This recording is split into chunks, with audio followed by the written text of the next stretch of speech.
সন্তানের মৃত্যুর জন্য দায়ী? আপনার কেন মনে হচ্ছে আপনাদের যে এরকম একটা কমেন্ট করে আপনি নিজেদের খুব মানে উচ্চ স্তরে পৌঁছানোর চেষ্টা করছেন? না, আমি তো সোশ্যাল মিডিয়ায় পোস্ট করি না, মানেটা কি? আপনি পোস্ট করেন না, সেটা আপনার চয়েস। ওনাই পোস্ট করেছেন, এটা ওনার চয়েস।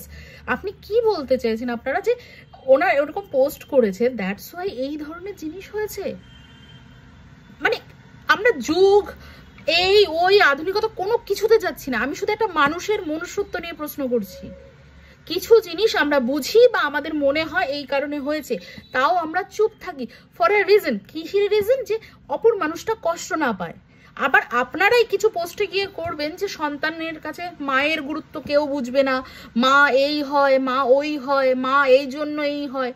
তা আপনি একদিকে একটা মেয়েকে দায়ী করছেন যে আপনাদের সন্তানের জন্য সে দায়ী তার মৃত্যুর জন্য, আর আপনি বলছেন আপনার সন্তানকে আপনি খুব ভালোবাসেন। এটা হয় কোনোদিনও? দুটো কন্ট্রাডিক্ট কথাবার্তা কন্টিনিউয়াসলি সোশ্যাল মিডিয়ায় বলে যাচ্ছেন। এতটা ইনসেনসিটিভ কেন আপনারা? আমি এটাই বুঝতে পারছি না যে হতে পারে যে ওনার যেটা করেছে আপনার পছন্দ নয় এবং নজর লেগেছে, আপনার মনে হচ্ছে আপনার যা মতামত